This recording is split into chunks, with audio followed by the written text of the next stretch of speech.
Ce film a été réalisé spécialement pour la chaîne YouTube Forces française. La Russie a construit une forteresse liquide. Missiles anti-navires, sous-marins silencieux, frégates lance-missiles. Une stratégie d'interdiction de zone pensée pour tenir l'OTAN à distance. Sur le papier, cette muraille est impénétrable. Puis, un groupe aéronaval français entre en Méditerranée orientale. En 48 heures, la muraille se fissure. Les couloirs aériens se ferment. Les sous-marins russes perdent leur liberté de mouvement. Comment un seul navire peut-il renverser une équation que Moscou croyait verrouillée? La réponse tient en deux mots, Charles de Gaulle. Ce n'est pas de la science-fiction, c'est la réalité navale française. Découvrons-la ensemble. Pendant des décennies, une idée a dominé la pensée navale russe. Tenir l'ennemi loin des côtes, refuser l'accès. C'est la doctrine d'interdiction de zone, ce que les stratèges nomment A2/AD. Moscou y a investi massivement. Missiles anti-navires et longue portée, sous-marins diesel électriques silencieux, frégates de la classe amiral Gortchkov armées de missiles calibre. Sur le papier, cette architecture forme une muraille liquide. Elle est conçue pour rendre la Méditerranée orientale et la mer Noire trop dangereuses pour toute marine occidentale. Pendant longtemps, cette muraille a impressionné. Personne ne voulait tester la profondeur réelle de cette défense. Puis, la guerre moderne est arrivée. Depuis 2022, la mer Noire est devenue un laboratoire grandeur nature. Des navires russes ont été coulés. Le croiseur Moskva, fierté de la flotte, repose au fond de l'eau. La base navale de Sébastopol a été frappée à plusieurs reprises. Le mythe de la forteresse impénétrable a montré ses fissures. La réalité du combat l'a révélé une vérité brutale. Une stratégie défensive sans projection aérienne crédible est une stratégie aveugle. Ce mythe est mort dans la guerre moderne. L'OTAN avait besoin d'une réponse. Pas une réponse symbolique. Une réponse capable de projeter de la puissance à des centaines de kilomètres, en pleine zone contestée, sans dépendre d'une base terrestre vulnérable. Les États-Unis disposent de 11 porte-avions. Mais l'Europe avait un vide capacitaire. Un seul pays comblait ce vide avec un outil complet, autonome, nucléaire. Ce pays, c'est la France. Cet outil, c'est le Charles de Gaulle. Le Charles de Gaulle est le seul porte-avions au monde, hors États-Unis, à combiner deux atouts décisifs. D'abord, la propulsion nucléaire. 2 réacteurs K-15 lui donnent une autonomie quasi illimitée. Il ne dépend d'aucun pétrolier ravitailleur pour tenir la mer pendant des semaines. Ensuite, les catapultes. 2 catapultes à vapeur lui permettent de lancer des avions lourds, pleinement chargés en carburant et en armement. C'est la différence entre un porte-avions de combat et une simple plateforme symbolique. Le navire déplace 42 000 tonnes. Il file à plus de 27 nœuds. Il embarque jusqu'à 30 aéronefs. Mais le porte-avions seul ne fait rien. Sa force réside dans son groupe aéronaval complet. Décortiquons cette chaîne de frappe. Au cœur du dispositif, le Rafale Marine, un chasseur omnirôle de 4e génération avancée, capable de frappe air-sol, de combat aérien et de reconnaissance. Il emporte le missile de croisière Escalp, d'une portée supérieure à 250 km. Il emporte le missile RR Météor, capable d'engager une cible au-delà de 100 km. Autour du porte-avions naviguent des frégates de défense aérienne de la classe Horizon, armées de missiles Aster 30. Sous la surface glisse un sous-marin nucléaire d'attaque, chasseur de chasseurs. En appui, un bâtiment ravitailleur garantit l'endurance du groupe. Spécifications brutes, frappe, défense, traque. Une seule entité. Comparons maintenant. Et soyons honnêtes sur l'adversaire. La Russie possède aussi un porte-avions, l'amiral Kouznetsov. Sur le papier, il est plus lourd, 58 000 tonnes.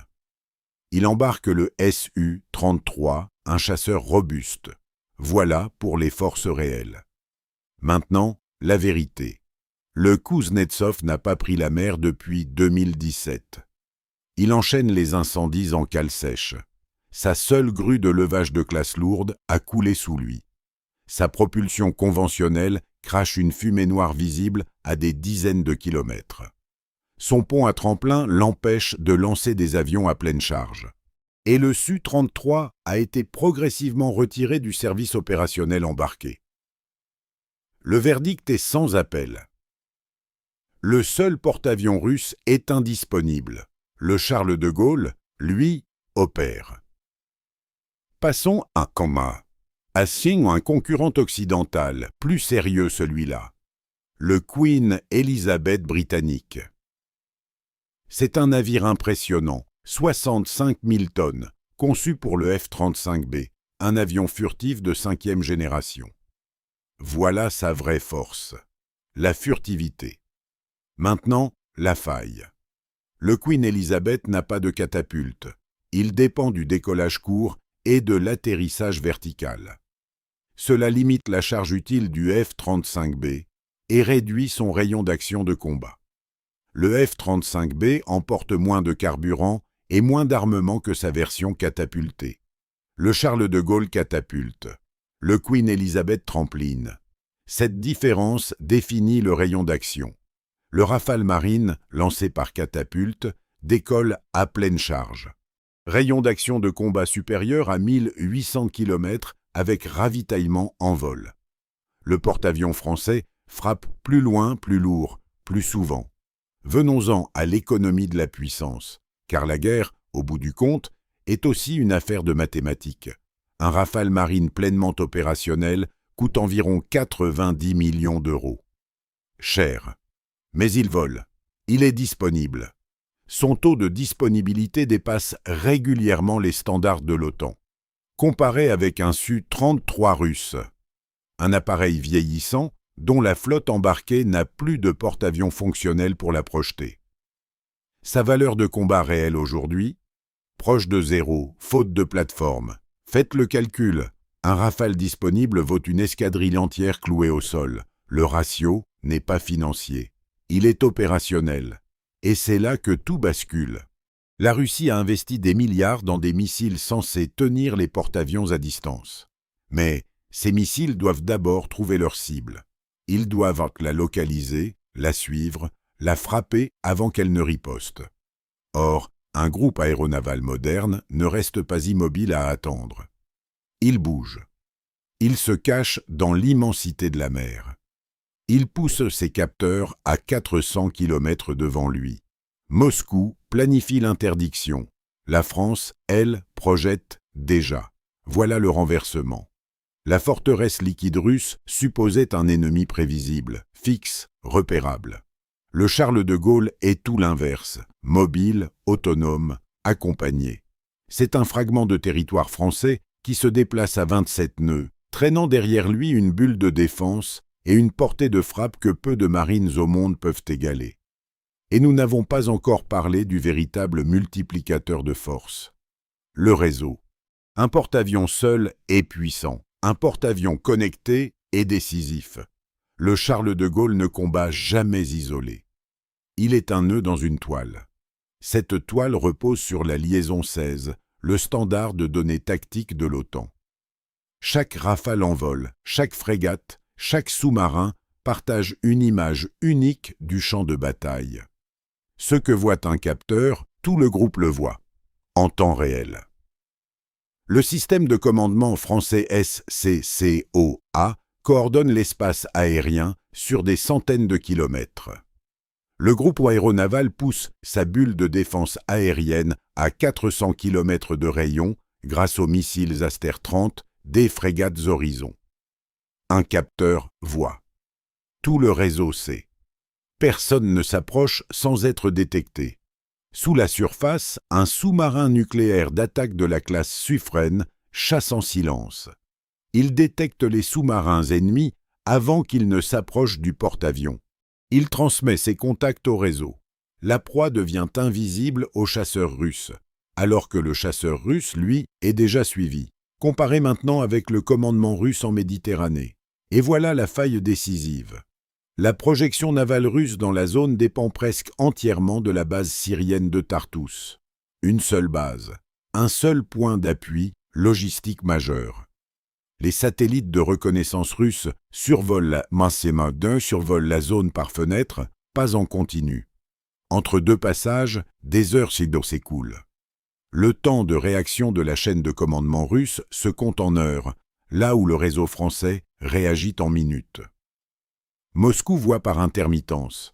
La France voit en permanence. Cette différence est mortelle. Passons maintenant au scénario. Ce n'est pas de la science-fiction. C'est une projection réaliste de ce que ce groupe aéronaval peut accomplir. Méditerranée orientale. Le groupe aéronaval Charles de Gaulle patrouille en zone contestée. T+00. Le sous-marin Suffren détecte une signature acoustique discrète à 90 km. Un sous-marin diesel électrique russe approche du couloir maritime. Le contact est transmis au réseau en 40 secondes. T+4 minutes. Un patrouilleur maritime, alerté par la liaison 16, largue une ligne de bouées acoustiques. La position du sous-marin russe se précise. Il ne sait pas encore qu'il est suivi. T+11 minutes. Détection radar. 2 frégates russes lancent une salve de missiles calibre depuis 250 km. 4 missiles en vol rasant vers le groupe. T+12 minutes. Les frégates Horizon réagissent. Les missiles Aster 30 s'arrachent des cellules verticales. Premier missile russe abattu à 60 km. Deuxième à 45 km.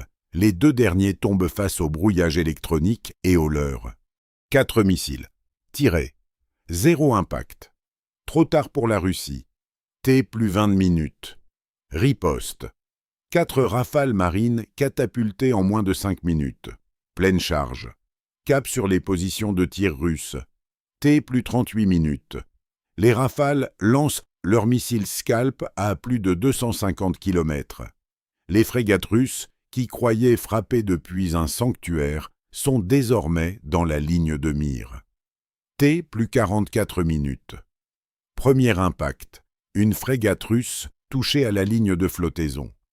La seconde manœuvre, trop tard. Deuxième impact. T+50 minutes. Le sous-marin russe tente de fuir en plongée. Le Suffren l'a déjà verrouillé. La menace sous-marine est neutralisée. 50 minutes. Le couloir aérien est fermé. Le couloir maritime est verrouillé. La zone appartient au groupe français. Voilà ce que signifie verrouiller une zone. Pas un discours, une réalité opérationnelle mesurée en minutes et en kilomètres. Et maintenant, prenons de l'hauteur. Que signifie tout cela, au-delà du champ de bataille? D'abord, l'économie. Construire et maintenir un groupe aéronaval coûte cher. Mais la France ne loue pas cette puissance, elle la produit. Naval Group à Toulon conçoit, construit et entretient le navire. Les chantiers français fabriquent les frégates. Dassault produit le Rafale. La filière industrielle est nationale, de la coque au cockpit. Faites le calcul stratégique. Un pays qui dépend d'un allié pour ses armes dépend de cet allié pour sa liberté d'action. Un pays qui produit ses armes décide seul. Ensuite, la souveraineté. Le Charles de Gaulle ne demande la permission de personne pour appareiller. Il ne dépend ni d'une base américaine, ni d'un pétrolier étranger, ni d'un satellite emprunté. C'est un morceau de territoire français qui se projette là où Paris l'exige. En Méditerranée, en mer Rouge, dans l'océan Indien. Cette autonomie est rare. Très peu de nations au monde la possèdent. La Russie l'a apprise à ses dépens. Sa muraille liquide supposait un adversaire fixe. Elle s'effondre face à un adversaire mobile, connecté, autonome. La panique n'est pas un mot trop fort.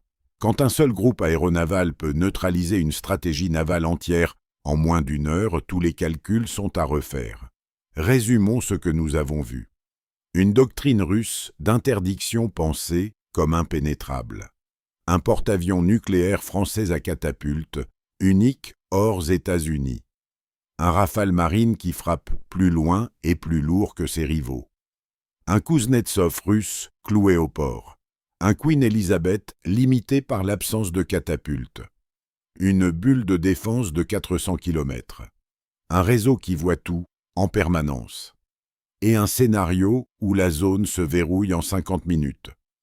C'est cela, le Charles de Gaulle. Pas un symbole, un verrou. Voici donc le vrai changement. De spectateur, la France est devenue acteur. De dépendante, elle est devenue souveraine. De symbole flottant, ce navire est devenu un verrou stratégique posé sur toute une zone. Voilà la vérité que Moscou doit désormais intégrer dans chaque calcul. À vous maintenant. Selon vous, face à un groupe aéronaval moderne et connecté, la stratégie d'interdiction de zone russe a-t-elle encore un avenir? Dites-le en commentaire, le débat est ouvert. Si ce briefing vous a appris quelque chose, abonnez-vous à la chaîne. Laissez un like. Cela nous aide à continuer ce travail. Et restez avec nous. Le prochain système que nous décortiquons va, lui aussi, changer votre vision de l'équilibre des forces.